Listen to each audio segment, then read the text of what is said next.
Debate that lasted years whether or not to reintroduce the wolves to Isle Royale.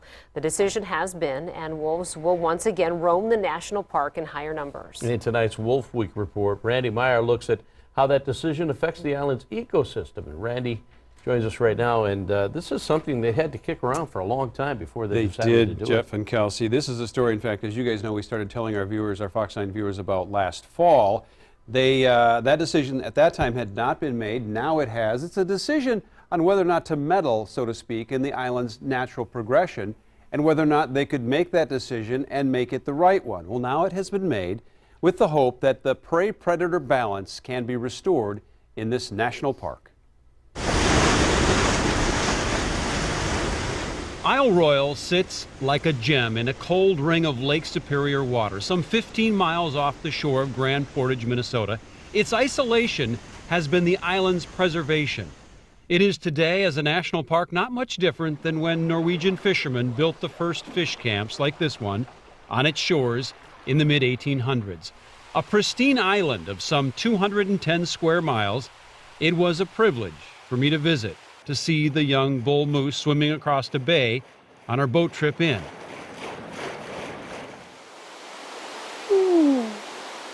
To come face to face with this cow moose freezing us in our steps on an island trail. I mean, I haven't seen a moose here all summer. So that was pretty special. That's pretty special. That was a gift, definitely. A balance between life and death, predator and prey, has kept this island in check since the 1940s. Ice bridges during the cold winter months enabled the first gray wolves to find the island 75 years ago. Those wolves stayed and for the most part flourished, living off the abundant moose population. Over the decades, the predator-prey populations ebbed and flowed. It was a forest ecosystem that worked. Scientists studied it, but for the most part stayed out of it. And then the ice bridges stopped forming, and the wolves, after peaking at 50, started dying. Canine parvo took many. Wolves killing other wolves took some. They died at an alarming rate, while the moose, with fewer canines to bring them down, grew in numbers of an equally alarming pace. Today, upwards of 2,000 moose roam Isle Royale, and with only 2 non-breeding wolves left to hunt them, the National Park Service decided man will step in and alter the course of nature before it's too late. The predator-prey balance in Isle Royale has already clearly changed, and for the man who has spent 50 years of his life out here studying that dynamic, and with the moose population trending up rapidly, in his view, doing nothing in this national park would be disastrous for its ecosystem. Is there a trail on this island where you haven't walked, do you think? No. No way, right? No, I've walked all the trails. ROLF PETERSON was a 22-year-old grad student when he first stepped foot on Isle Royale. There isn't a trail and barely a tree he doesn't know. He's known around the world for his wolf and moose research conducted right here, year after year. No one knows more about the connection between a healthy wolf population, healthy moose population, and a healthy island than PETERSON. So you're an advocate of man stepping in, saying, okay, enough's enough, let's do something that ensures the future of this balance. Yeah, because the main issue here is there's a moose population it's like a runaway freight train right now. And if we just let it run away, it'll be to the detriment of the entire national park. Had the Park Service chosen a hands-off approach to the island, PETERSON and other biologists believe that runaway moose population would devastate the park's dominant balsam fir forests. It is the favorite food of moose. Overgrazing means the forest would eventually be replaced with a barren spruce and grass environment. But adding more wolves back into the mix means fewer moose and balance once again.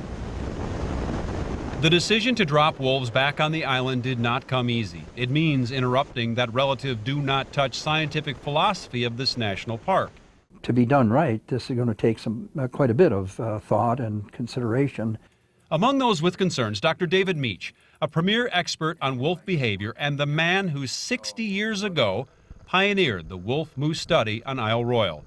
He'd like to see a committee of wolf and moose biologists thoughtfully and carefully plan the reintroduction. Is the primary objective of the reintroduction going to be to try to bring the wolf population to a point where it real quickly stops the moose population from increasing? Or is it going to be just to establish a basic wolf population out there? Or is it going to be an experiment? I'd love to see it to be an experiment, you know. Ironically, it was Rolf Peterson that Meach helped guide into the prey-predator study and onto Isle Royale in the early 1970s. Now, almost 50 years later, Peterson has no doubts about reintroduction. So, Rolf, let me ask you, what does the reintroduction of wolves to Isle Royale mean for its balance?